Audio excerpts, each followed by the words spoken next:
Hello there, welcome back. Node JS की इस series में आज हम देखने वाले हैं नोड मॉड्यूल्स के बारे में, एनपीएम के बारे में। तो एनपीएम क्या है? एनपीएम एक नोड पैकेज मैनेजर है।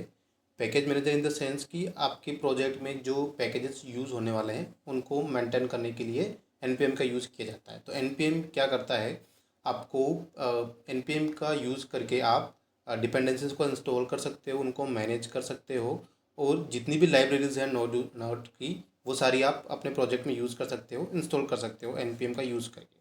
तो एनपीएम का यूज़ हम क्यों करते हैं? डिपेंडेंसीज को इंस्टॉल करने के लिए, उनको मैनेज करने के लिए, और हमारे प्रोजेक्ट में डिपेंडेंसीज को इफ़िशिएंटली हैंडल करने के लिए हम एनपीएम का यूज़ करते हैं। तो एनपीएम को यूज़ करने के लिए हम कौन सी कमांड यूज़ करते हैं? एनपीएम सबसे तो पहले हम देखते हैं कि हमारे सिस्टम में एनपीएम इंस्टॉल्ड है या नहीं है। तो एनपीएम इंस्टॉल चेक करने के लिए हम लिखेंगे npm-v। तो अभी जब हमने इसको लिखा तो हमें एक वर्जन रिटर्न हुआ। इट मीन्स ये कि हमारा एनपीएम हमारा सिस्टम में इंस्टॉल्ड है। अगर हमें अब हम देखते हैं कि एनपीएम का यूज़ करके हम प्रोजेक्ट को किस तरह इंस्टॉल कर सकते हैं। तो दो तरीके होते हैं इंस्टॉल करने के। एक तो हमारा प्रोजेक्ट ग्लोबली हम इंस्टॉल कर लें, दूसरा ये है कि हम प्रोजेक्ट हमारे एप्लीकेशन में इंस्टॉल करें। तो फर्स्ट हम देखते हैं कि एनपीएम का यूज़ करके हम ग्लोबल प्रोजेक्ट को किस तरीके से इंस्टॉल कर सकते हैं, ग्लोबल लाइब्रेरी को कैसे इंस्टॉल कर सकते हैं वो देखते हैं। तो उसके लिए हमें लिखना है npm इंस्टॉल -g लिखेंगे। इट मीन्स ये जो हम पैकेज को, जिस लाइब्रेरी को इंस्टॉल कर रहे हैं वो ग्लोबली इंस्टॉल हो रहा है। हम एक नोडमून नाम के पैकेज को इंस्टॉल करने वाले हैं। नोडमून पैकेज क्या करता है, हमारी जो नोड.जेएस की एप्लीकेशन है ये इसको ऑटोमेटिक रीस्टार्ट कर देता है। जब भी हम कोई चेंज करते हैं हमारे कोड में, तो जो से ही चेंजेस डिटेक्ट होते हैं हमारे कोड में, वो लोकल सर्वर पर इसको ऑटोमेटिकली रीस्टार्ट कर देता है। हमें मैनुअली सर्वर बंद करके वापस से स्टार्ट करने की ज़रूरत नहीं होती है, ये वापस से उसको रीस्टार्ट कर देता है। तो हम इसको ग्लोबली इंस्टॉल कर रहे हैं, npm install -g node mode. Okay, इस कमांड से क्या होगा, आपके सिस्टम में ग्लोबली नोडमून नाम का पैकेज इंस्टॉल हो जाएगा। फिर इस पैकेज को आप किसी भी आपके नोड.जेएस प्रोजेक्ट में यूज़ कर सकते हो, अलग से इंस्टॉल करने की ज़रूरत नहीं होती। ये आपके आपके सिस्टम में इंस्टॉल हो चुका है। अगर हमें देखना है कि हमारे नोडमून का कौन सा वर्जन इंस्टॉल हुआ है, तो हम पैकेज का नाम -v करके लिखेंगे। तो ये नोडमून का पैकेज हमें यहाँ दिखा देगा कि कौन से वर्जन का है। अब हम क्या करते हैं, एक लोकल पैकेज इंस्टॉल करते हैं जो सिर्फ हमारी एप्लीकेशन में होगा। हमारी एप्लीकेशन के अलावा आउटसाइड किसी भी अदर एप्लीकेशंस में इसका यूज़ नहीं कर पाएंगे हम। जो सिर्फ ऐसा पैकेज जो हमें खाली हमारी एप्लीकेशन में हमें यूज़ करना है, ऐसा पैकेज इंस्टॉल करना है, तो हम यूज़ करेंगे npm इंस्टॉल। पैकेज का नाम, अभी मैं यहाँ पर एक एक्सप्रेस नाम का मॉड्यूल इंस्टॉल कर रहा हूँ। आगे हम देखेंगे एक्सप्रेस जैसे क्या है, बट हम जस्ट लर्निंग के लिए यहाँ पर एक्सप्रेस नाम का एक पैकेज इंस्टॉल कर रहे हैं। इस कमांड से ये जो मॉड्यूल आपका इंस्टॉल होगा ये सिर्फ आपके पैकेज में इंस्टॉल होगा, आपके प्रोजेक्ट में इंस्टॉल होगा। यहाँ पर अभी देखिए, एक तो पैकेज डॉट जेसन जैसे पिछली वीडियो में हमने देखा था, ये कुछ चीज़ें यहाँ पर ऐड हुई थी। अब एक्स्ट्रा चीज़ क्या ऐड हुई, जैसे ही हमने कोई एक पैकेज इंस्टॉल किया तो एक डिपेंडेंसी का ऑब्जेक्ट यहाँ पर आ गया कि आपने जो डिपेंडेंसी ऐड करी है वो यहाँ पर लिस्ट हो गई कि कौन सी डिपेंडेंसी है। एक्सप्रेस नाम की डिपेंडेंसी है और इसका ये वर्जन। तो जैसे जैसे हम हमारे पैकेजेस प्रोजेक्ट में ऐड करते जाएंगे वैसे वैसे सारी डिपेंडेंसी यहाँ पर लिस्ट होती जाएगी, और साथ ही एक package dot log file ready हो जाएगी जो ऑटोमेटिक जनरेट होती है। हमें इसमें कुछ करने की ज़रूरत नहीं होती है, ये डिपेंडेंसी के अकॉर्डिंग, प्रोजेक्ट के अकॉर्डिंग ऑटोमेटिक जनरेट हो जाती है। इसके अलावा हम देखेंगे यहाँ पर हमारा यहाँ पर एक नोड मॉड्यूल्स नाम का एक फोल्डर जनरेट हुआ है। तो जो पैकेज हम इंस्टॉल करेंगे वो इसमें हमारा सेव रहते हैं। जो भी नोड मॉड्यूल हम npm से डाउनलोड कर रहे हैं, इंस्टॉल कर रहे हैं, वो हमारे यहाँ पर रहेंगे। और फिर हम एप्लीकेशन में इसको कहीं पर भी यूज़ कर सकते हैं। पूरे एप्लीकेशन में जो पैकेज हमने इंस्टॉल किया है उसको कहीं पर भी यूज़ कर सकते हैं। अब यहाँ पर दो चीज़ें हैं, dependency and dev dependency. Dependency क्या होती है? Production dependency. इट मीन्स ये कि वो प्रोडक्शन पे जाने वाली चीज़ें हैं। कुछ चीज़ें होती हैं जो सिर्फ लोकल पे चाहिए होती है हमें। जैसे हमने भी एक नोडमून नाम का पैकेज इंस्टॉल किया था, वो सिर्फ हमें लोकल पे ही चाहिए, क्योंकि हम जब भी कोई चेंज करें वो सर्वर को ऑटोमेटिक रीस्टार्ट कर देता है। तो ये चीज़ें हमें सर्वर पर नहीं चाहिए होती है, तो इसलिए हम उसको डेव डिपेंडेंसी बोलते हैं। अभी कुछ पैकेज हैं जो हमें प्रोडक्शन पर भी चाहिए, जैसे एक्सप्रेस जेएस हो गया, मूवमेंट जेएस हो गया, और भी अदर पैकेजेस हैं जो हमें प्रोडक्शन पे चाहिए, जिसके बिना हमारी एप्लीकेशन नहीं चल सकती है। तो वो सब चीज़ें हमारी डिपेंडेंसी के अंदर आती है। और डेव डिपेंडेंसी में वो आती है जो सिर्फ हमें डेवलपमेंट में काम लेना है, उसको जो हमें सिर्फ लोकल पे काम लेना है, प्रोडक्शन पे वो चीज़ें नहीं जाएगी, तो वो डेव डिपेंडेंसी में आ जाएगी।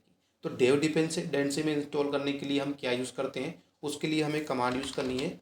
अगर हमें कोई ऐसा पैकेज इंस्टॉल करना है जो प्रोडक्शन पर नहीं जाना है बट लोकल पे आपको उसकी ज़रूरत है एप्लीकेशन को रन करने के लिए, तो वो डेव डिपेंडेंसी में आपको इंस्टॉल करना है, डेवलपमेंट डिपेंडेंसी में आपको इंस्टॉल करना है। तो उसको यूज़ करने के लिए हम क्या करेंगे, npm इंस्टॉल सेव डेव ये लिखना है आपको, और पीछे आपका पैकेज का नाम लिखना है। ये देखिए, इससे क्या होगा, ये डिपेंडेंसी आपके प्रोजेक्ट में आपके लोकल पे स्टोर हो रही है। जब आप प्रोडक्शन पर जाओगे अपनी एप्लीकेशन को लेकर के, तो ये जो पैकेज है ये प्रोडक्शन पर अवेलेबल नहीं होगा। अभी हम पैकेज डॉट जेसन फाइल में देखते हैं, तो यहाँ पर एक डिपेंडेंसी नाम का अपना ऑब्जेक्ट हमने देखा था पहले। अभी एक और ऑब्जेक्ट यहाँ पर बन के आया है, डेव डिपेंडेंसी। तो ये डेवलपमेंट डिपेंडेंसी है जो सिर्फ आपके डेवलपमेंट के लिए है, प्रोडक्शन पर इसका कोई लेना देना नहीं है, ये सिर्फ आपके डेवलपमेंट के लिए है। तो ये एक डेव डिपेंडेंसी ज़रूरी होता है। जब आप कोई डेवलपमेंट करते हो तो सिर्फ आपको लोकल पे ज़रूरत होती है बट प्रोडक्शन पे ज़रूरत नहीं होती है, तो हम उसको डेव डिपेंडेंसी पे इंस्टॉल करते हैं।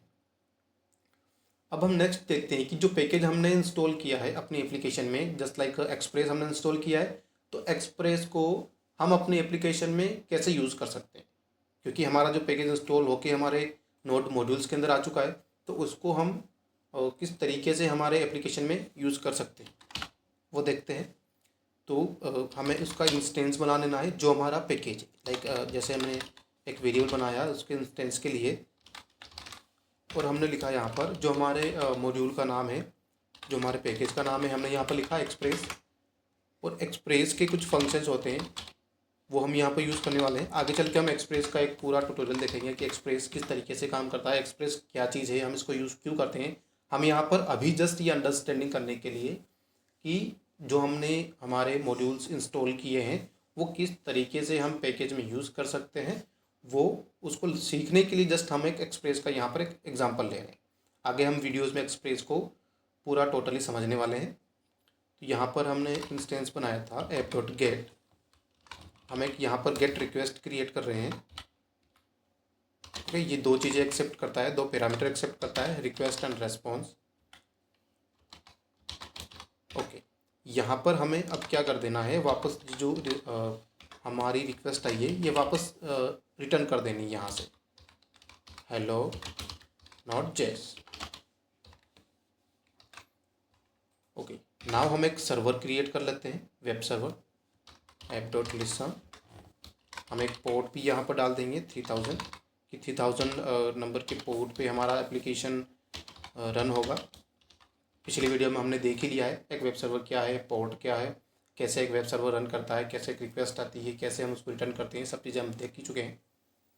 यहाँ पर हमारे इंश्योर होने के लिए एक लॉग लगा देते हैं कि सर्वर कौन से पोर्ट पर रन हो रहा है। ओके, अब हम क्या करते हैं, हमारी एप्लीकेशन जो है ऐप डॉट जेएस को उसको रन करते हैं, देन देखते हैं कि हमें क्या रिजल्ट शो होता है। ओके, तो हमारी एप्लीकेशन को रन करने के लिए हम क्या लिखेंगे, नॉट ऐप डॉट जेएस। अभी हमारा जो एप्लीकेशन रन होना है वो 3000 पोर्ट पर रन हुआ है। तो अभी हम उसको एक्सेस करके देखते हैं।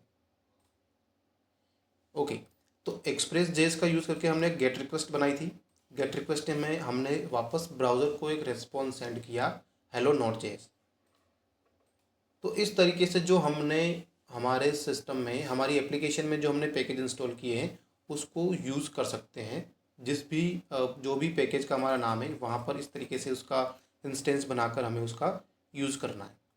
अब हम ये देखना है हमें कि हमारी एप्लीकेशन में कौन कौन से पैकेजेस इंस्टॉल है, वो देखने के लिए हम एक कमांड यूज़ करते हैं, npm लिस्ट। यहाँ पर देखिए हमने दो पैकेज अभी जस्ट इंस्टॉल किए थे, एक्सप्रेस जेएस एंड नोडम। ये दोनों पैकेज हमें यहाँ दिखा रहा है विथ इट्स वर्जन। तो दोनों पैकेज का नाम और दोनों पैकेज के वर्जन हमें यहाँ दिख रहे हैं। तो npm लिस्ट की मदद से हम क्या कर सकते हैं कि हमारे एप्लीकेशन में कौन कौन से पैकेजेस इंस्टॉल्ड है वो हम चेक कर सकते हैं। अभी हमें दूसरा ये देखना है कि हमारे यहाँ पर मान लीजिए एक्सप्रेस नाम का मॉड्यूल इंस्टॉल है, अभी इसका कोई नया वर्जन आया है, हमें इसको अपडेट करना है, तो हम उसके लिए कौन सी कमांड यूज़ करेंगे? हमें कमांड यूज़ करेंगे इंस्टॉल करने के लिए, तो हम सिंपली लिखते हैं npm इंस्टॉल देन हमारे पैकेज का नाम। बट हमें अपडेट करना है तो क्या करना है? npm अपडेट देन पैकेज का नाम। npm अपडेट करेंगे, अगर इसका कोई नया वर्जन अवेलेबल है तो ये हमें अपडेट कर देगा, अदरवाइज ये हमें कहेगा ऑलरेडी अप टू डेट। तो ये अपडेट करने की एक npm की कमांड थी। अब हमें किसी पैकेज को रिमूव करना है। मान लीजिए हमारे एप्लीकेशन में नोडमून नाम का प्रोजेक्ट है जो हम यूज़ नहीं कर रहे हैं, बहुत दिनों से हम यूज़ नहीं कर रहे हैं, या फिर हमारे एप्लीकेशन में कहीं यूज़ ही नहीं हो रहा है, बाय मिस्टेकली हमारे एप्लीकेशन में इंस्टॉल हो गया है, तो उसको किस तरीके से रिमूव कर सकते हैं? उसको रिमूव करने के लिए एक सिंपल सी कमांड है npm अनइंस्टॉल देन पैकेज का नाम। मैं अपने पैकेज का नाम लिखता हूँ नोडमून, क्योंकि नोडमून हमारे प्रोजेक्ट में हम यूज़ नहीं कर रहे हैं, तो मैं इसको रिमूव कर देता हूँ। अब देखिए ये हमारा पैकेज रिमूव हो गया, हमें एक सक्सेस मैसेज मिल गया, रिमूव 29 पैकेजेस एंड इस तरीके से। अब हम देखते हैं कि हमारे प्रोजेक्ट में कितने पैकेजेस इंस्टॉल्ड हैं। अभी यहाँ से हमारा नोडमून का जो पैकेज था वो रिमूव हो चुका है। यहाँ पर सिर्फ हमें एक पैकेज दिखा रहा है express.js नाम का, और हमारी package.json में भी हट जाना चाहिए। यहाँ से एक वो डेव डिपेंडेंसी का एक ऑब्जेक्ट हमने देखा था पहले, वो यहाँ से रिमूव हो चुका है क्योंकि हमने उसको इंस्टॉल कर दिया, राइट। तो जो चीज़ें हम वहाँ से इंस्टॉल करेंगे वो हमारे package.json फाइल से भी रिमूव होती जाएगी, और जो हम इंस्टॉल करेंगे वो यहाँ पर लिस्ट होती जाएगी। तो इस तरीके से npm का यूज़ करके हम पैकेजेस को मैनेज कर सकते हैं, पैकेजेस को इंस्टॉल करना, उनको मैनेज करना, उनके वर्जन अपडेट करना, उनको रिमूव करना। इस तरीके से हम नोड में npm का यूज़ करके पैकेजेस को मैनेज कर सकते हैं। पैकेजेस बहुत ज़रूरी होते हैं एप्लीकेशंस में, बहुत सारी चीज़ें पैकेजेस से रिलेटेड होती है। कुछ चीज़ें ऐसी होती है जिनके बिना एप्लीकेशन चलती नहीं है, बहुत ज़रूरी चीज़ें होती हैं। लाइक हमारा एक्सप्रेस ही देख लेते हैं हम, तो एक्सप्रेस का यूज़ करके हम रिक्वेस्ट बनाते हैं, एपीआईज क्रिएट करते हैं। तो इसी तरीके से npm का यूज़ करके हम बहुत सारे पैकेजेस और भी इंस्टॉल कर सकते हैं। तो इस वीडियो में हमने देखा कि npm का यूज़ करके हम किस तरीके से जो लाइब्रेरीज़ हैं नोड की उनको मैनेज कर सकते हैं।